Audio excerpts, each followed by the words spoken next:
My guest today is John Patrick Mullin. John is the CEO and co-founder at Mantra, a very interesting looking layer one blockchain. I think, yeah, designed for real world assets. So we'll learn all about this today. Welcome to the show, John. Thank you very much for having me. Looking forward to the conversation. Me too, John. Let's do what we do at the beginning of the show. It'd be cool if you could please introduce yourself. Yeah, love to hear a little bit of your personal and professional backstory. Yeah, what you've been doing in the lead up to co-founding Mantra. Absolutely. So originally from the States, based in Hong Kong, as I mentioned, have kind of lived all over the world in Europe, where I first got exposed to Bitcoin back in my uni days. So bought my first Bitcoin in 2013. Ended up via going to doing a master's in Asia. So I moved over to Shanghai, lived there for a few years, continued my interest in the technology, blockchain, crypto space. Was working at a bank actually in like fintech, blockchain-y research. Quit my job at the bank after a year or so. It wasn't really for me. Ended up moving down to Hong Kong when basically the Chinese banned crypto exchanges. Ended up working across a number of different kind of verticals within the space, within crypto exchange business, brokerage, and have been building Mantra for the last 4+ years now. We launched in DeFi summer 2020. So, unpack a little bit more about what we're up to, but that's kind of how I got to where I am today. Awesome. Sounds good, John. Yeah, give us some, I guess, like a kind of a high level summary, bit of a vision statement to what you guys are trying to build with Mantra.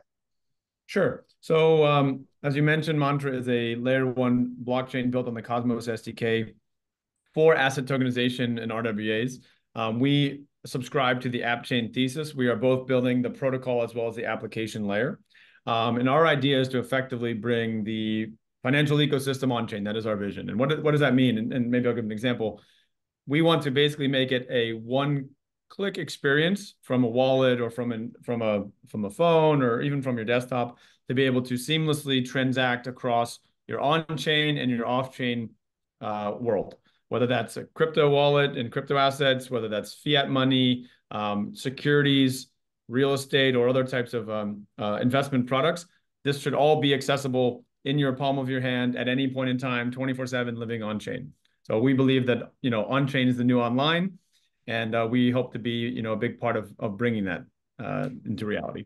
Yeah, and Cosmos, yes, indeed. So just give us some background as to, yeah, I guess why you decided to build on Cosmos and why we're going down that path. Absolutely. So when we first launched Mantra back in 2020, we were actually initially trying to build on Polkadot. So we've always had this idea of like interoperable DeFi, which is just kind of like one of the holy grails in crypto, in my opinion. And it didn't end up working out, to be honest, with Polkadot. Not throwing shade or anything, it just didn't end up working out, and we ended up building on EVM compatible chains, so Ethereum, BNB chain, and Polygon. As we kind of progressed, we built several different applications, both on the permissioned and permissionless side, and building on-chain financial applications on, well, Ethereum mainnet is impossible for most retail. It's too expensive.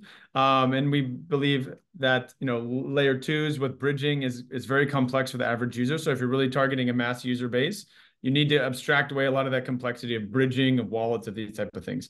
As you may see in the background, I have you actually can't see it too well, but basically it's a Luna Air Force One. It's called the Luna Force Ones. Literally only myself and I guess Do Kwon used to own these things. Not anymore, probably. We're very early in the Cosmos ecosystem across a number of different protocols that we ran validator infrastructure for. So we were familiar with the Cosmos SDK tech stack from way back. And when we decided that, hey, these current existing protocol solutions do not fit what we need, we started looking to build our own.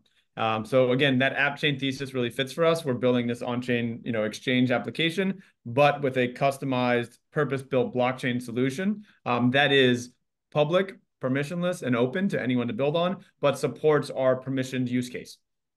Yeah, and so you're building this for developers. So you've got developers in mind. You want to bring developers into your ecosystem and build on what you guys are doing, right? Absolutely. And kind of actually, you can kind of think of it in a two-sided way.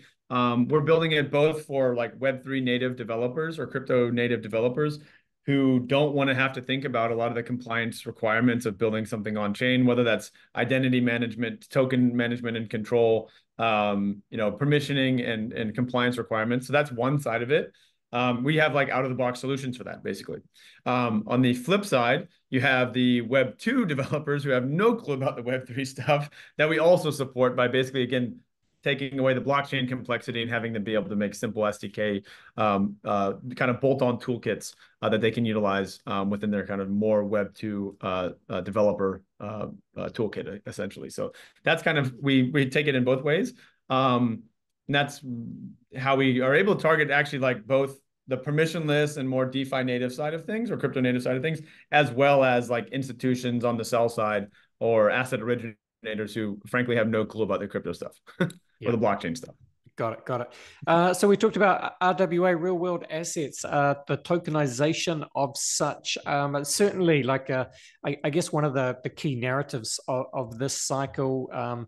We've seen what Larry at BlackRock has talked about this a little bit as well. So we've seen there's quite a bit of buzz around that. A lot of buzz around the idea of tokenization of real world assets in general. Love to kind of just dig into your take on this and where we are in terms of that I guess journey and being able to achieve some of this stuff and what the real use cases are. Yeah, absolutely. So I mean, I say this pretty regularly, pretty frequently. We've been doing RWAs before they were called RWAs. And I actually don't really like the term RWA because in TradFi speak, that's risk-weighted asset. So like we were doing it when it was called STO or even before then, right? So the idea of tokenization as a whole is really more about what we subscribe to as a thesis.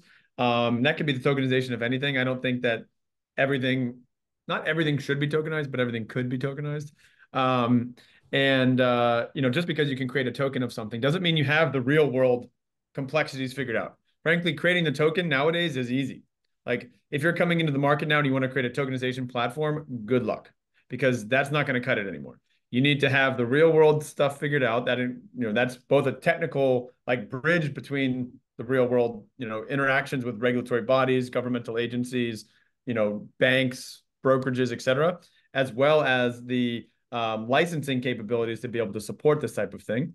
And that's a challenge, honestly. That's the hard part.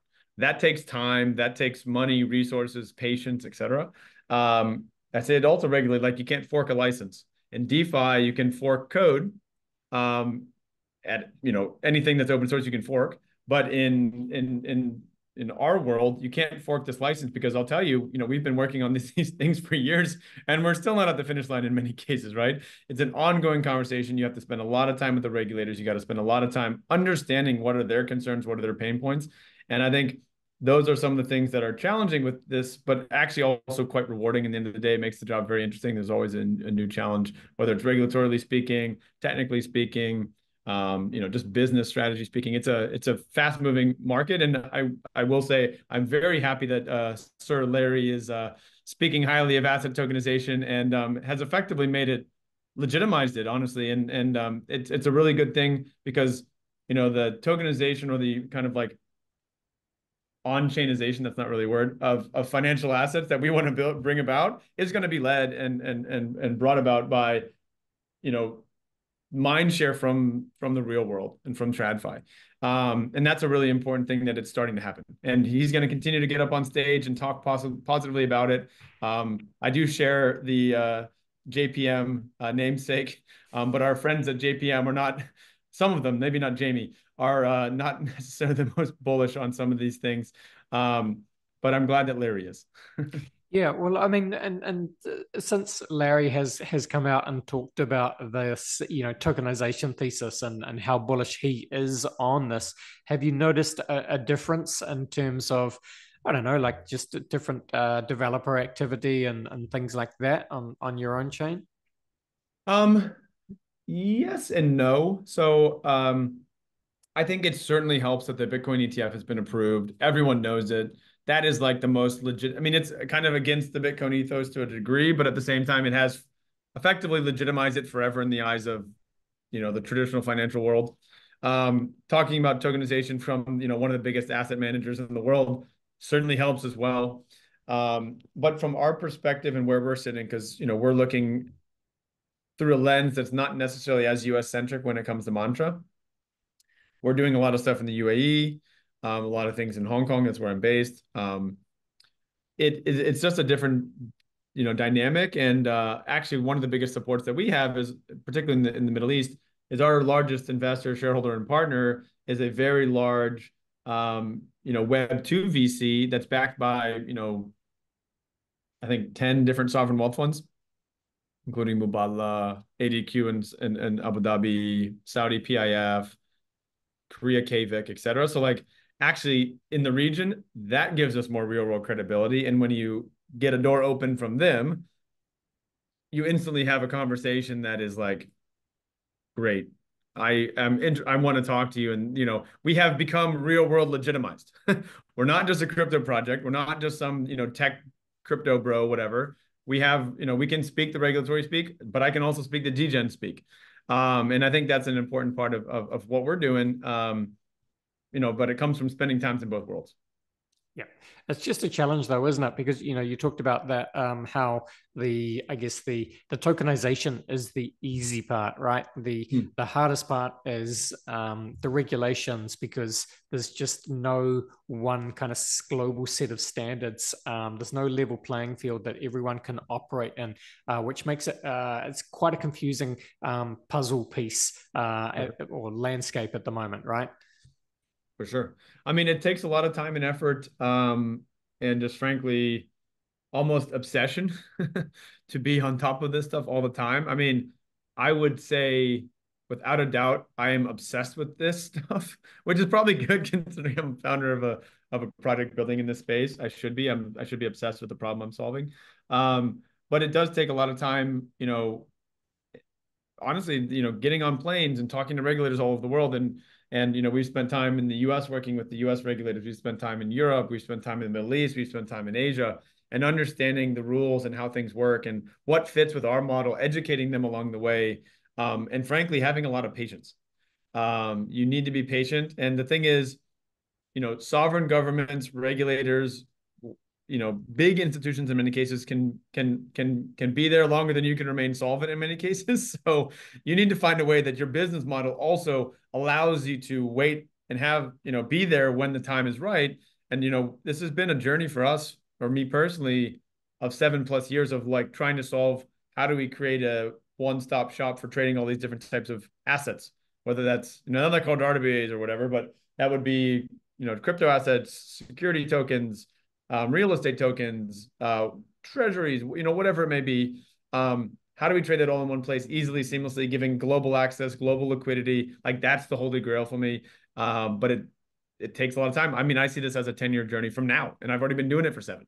Yeah, absolutely. But the end goal is so tantalizing. The kind of the everything market for everything. It just talk through some of what some of the first unlocks there could be. Then, John, on this kind of journey to essentially the tokenization of potentially, and given enough time on a long enough time scale, anything of value. But what are some of the first unlocks, do you think, on that journey?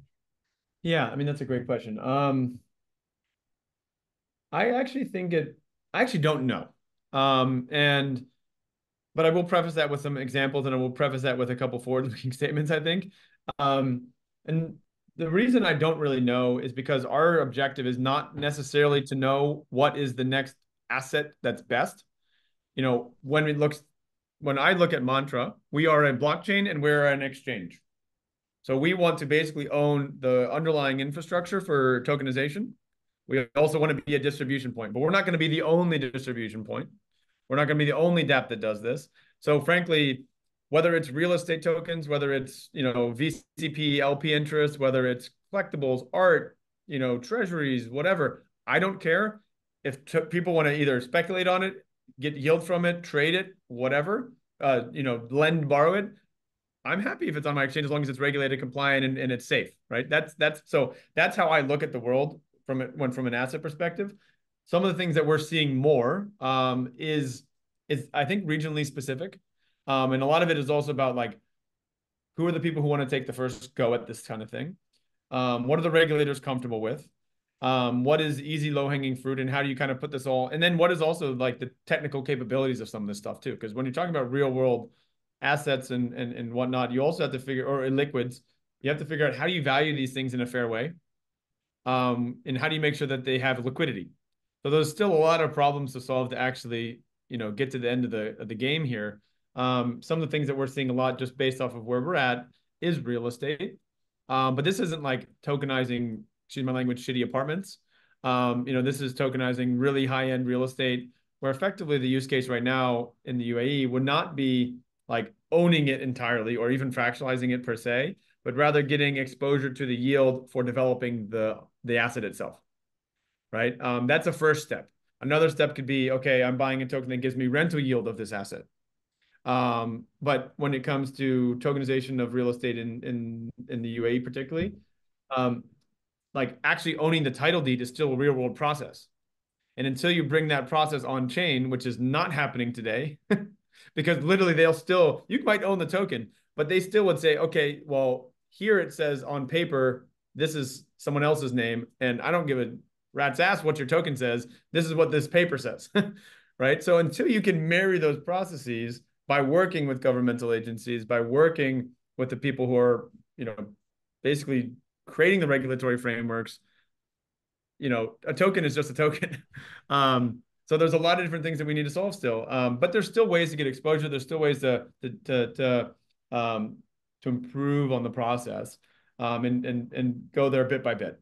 There was an interesting tweet or X thread by Reagan Bozeman from Lattice Fund, where he basically was like, up until now, RWAs have not really had PMF, product market fit. But now there's over $1 billion of tokenized treasuries in the market. So I think that actually RWAs are starting to get PMF for the first time. $1 billion worth of thing, that's a significant amount of money.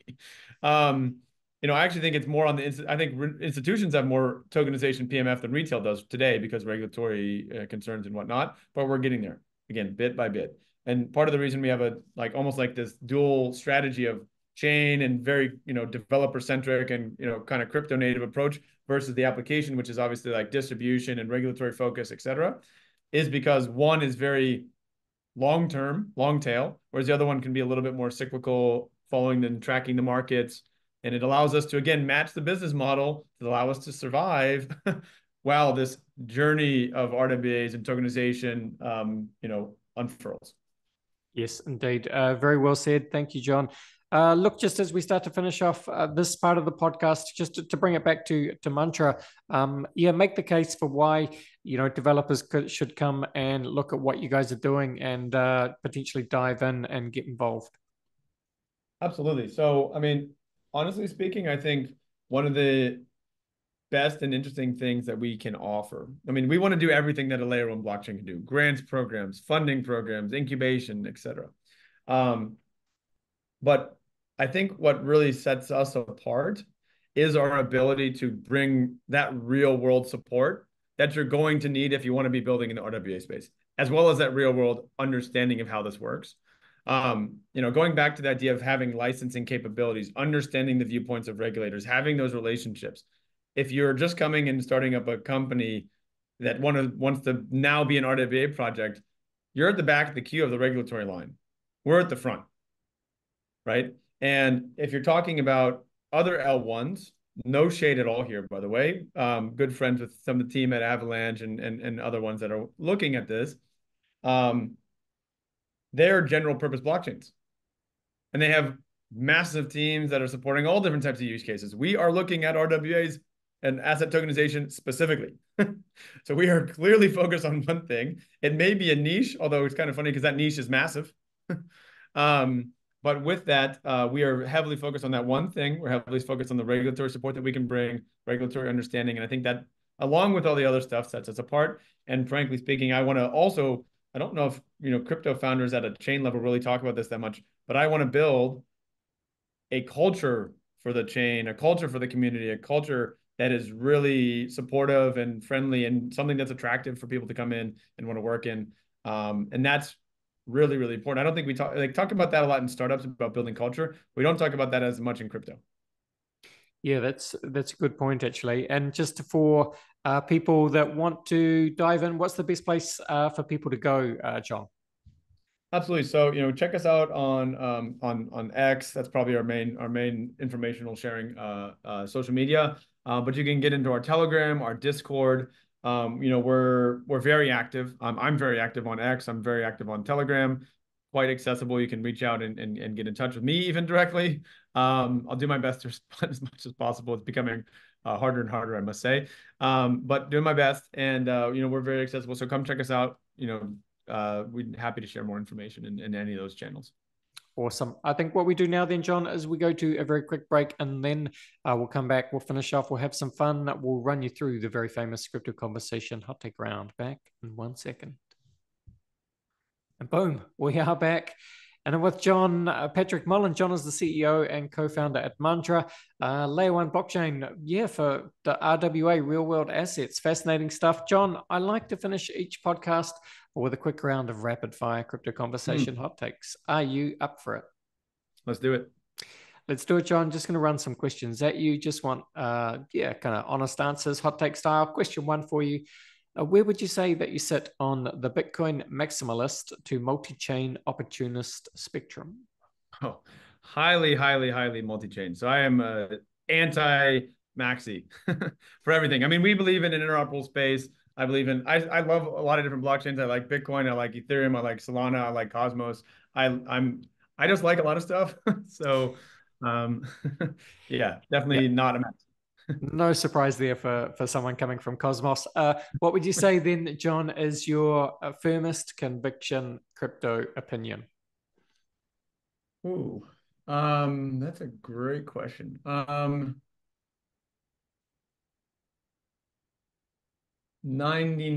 of RWA projects right now are not RWAs. Interesting. Okay. Look, Bill Gates famously said that we tend to overestimate what we can accomplish in 2 years and underestimate what we can accomplish in 10. 10 years, long time in blockchain, but cast your mind forward 10 years. So I guess, tokenization, RWA, what does it start to look like in 10 years' time? That's funny because I actually made a little bit of a public prediction at DAS London a few weeks ago with someone from Avalanche City and BNY Mellon on my panel, saying that in 2 years we would build a product where you could one click between your bank account, your brokerage, and your wallet. So I stand by that. We will do that in 2 years. But in 10 years, I frankly just think everything will be on chain. I mean, and you won't even know it. You won't know what chain you're interacting with. You won't know that it's a wallet. Everything will have a Web 2 style experience. It's all just one click. So everything financial will be on a blockchain. That's what blockchains are perfect for. But we don't need to blockchain. Yep. The flip side of this, John, is, of course, a quote by William Gibson, who said, "The future is already here. It's just not evenly distributed." Can you think of an example of the future being here right now, but most people aren't aware of it? Great question. The future being here now, but not even aware. Well, actually, honestly, what I just said, I mean, I don't think we're that far off from being able to one click bank to wallet to brokerage. I mean, we're actively building that and we're not that far off. So I don't think people understand what that is going to do to their lives, frankly speaking. Right now, our target market is purely crypto natives because it's an access problem.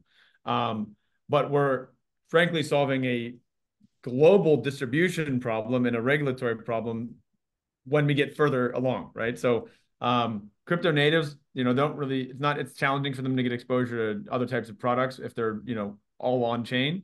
But soon everything will be on chain. So that's not going to be a problem anymore. Absolutely.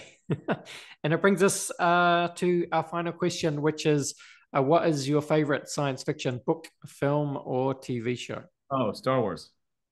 Nice. Star Wars for sure. I don't get to watch a lot of movies just because I really have no time and I'm an absolute workaholic. But I probably watch Star Wars. I will watch Star Wars from the entire way through at least once a quarter. Can't argue with that. It's Star Wars. It's the classic. It's the OG. All right. Look, John, this was a lot of fun. Thank you so much for spending some time with us today. Nothing else to say really, except tell the people where they can find you on X or wherever else you like to hang out online. And again, where people should go to learn more about what you guys are building at Mantra. Absolutely. Well, I really appreciate the time. It was a really fun conversation. A lot of interesting things to talk about. Great questions. You can find me on X, JP_Mullin888, or just reach out in Telegram. X and Telegram are probably our main sources of information. If you're a developer or validator, Discord is probably the way. So Awesome. hit us Thank you, up. John. All the best, Good. and bye for now. Cheers. Thanks so much. All right, there you go. That was John from Mantra. Yeah, very nice guy. Thank you to John. Thank you to the Mantra team. That was fun. And again, yeah, I mean, it's just, it is what it is. Tokenization, huge narrative at the moment. Maybe we're a cycle early. I don't know. It's kind of how these things tend to happen. But of course, Larry from BlackRock, yeah, really doing his best to kind of, popularize this concept. So just a matter of time. Great to see. Thanks to John and the team. Thanks for listening, team. We reached the end of another episode. This was the Crypto Conversation for Brave New Coin.